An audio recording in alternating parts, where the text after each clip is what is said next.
চাকৰি এৰিলে IPS আনন্দ মিশ্ৰই চাকৰি এৰি অসম ত্যাগ কৰিব SP আনন্দ মিশ্ৰই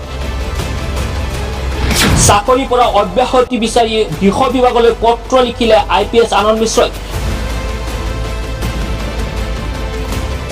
বিজেপিত যোগদান কৰি বিহাৰৰ পৰা নিৰ্বাচন খেলাৰ সম্ভাৱনা SP আনন্দ মিশ্ৰৰ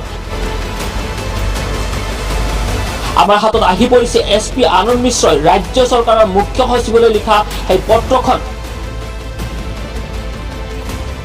আমি পুনৰবাৰ জনাইছো এই মুহূৰ্তত বিগ ব্ৰেকিং নিউজটো নিঃশৰ্তভাৱে চাকৰিৰ পৰা পদত্যাগ কৰাৰ কথা ঘোষণা কৰিছে SP আনন্দ মিশ্ৰই অহা 15 জানুৱাৰীৰ পৰা চাকৰিৰ পৰা অব্যাহতি ল'ব আনন্দ মিশ্ৰই আৰক্ষী সঞ্চালক প্ৰধানৰ জৰিয়তে মুখ্য সচিবলৈ লিখিলে পদত্যাগ পত্ৰ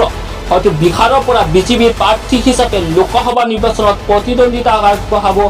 SP আনন্দ মিশ্ৰই আমি পুনৰবাৰ জনাই আছো এই মুহূৰ্তত বিগ ব্ৰেকিং নিউজটো চাকৰি এৰিলে IPS আনন্দ মিশ্ৰই আৰু চাকৰি এৰি অসম ত্যাগ কৰিব SP আনন্দ মিশ্ৰই চাকৰিৰ পৰা অব্যাহতি বিচাৰি গৃহ বিভাগলৈ পত্ৰ লিখিলে SP আনন্দ মিশ্ৰই আৰু বিজেপিত যোগদান কৰি বিহাৰৰ পৰা নিৰ্বাচন খেলাৰ সম্ভাৱনা প্ৰকাশ পাইছে SP আনন্দ মিশ্ৰৰ আমাৰ হাতত সেই পদত্যাগ পত্ৰখন আহি পৰিছে পদত্যাগ পত্ৰখন দেখুৱাই ল'ব বিচাৰিছো আৰু ৰাজ্য চৰকাৰৰ মুখ্য সচিবলৈ এই পদত্যাগ পত্ৰখন লিখিছে IPS আনন্দ মিশ্ৰই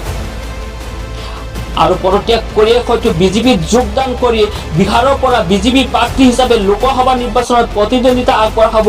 SP আনন্দ মিশ্ৰই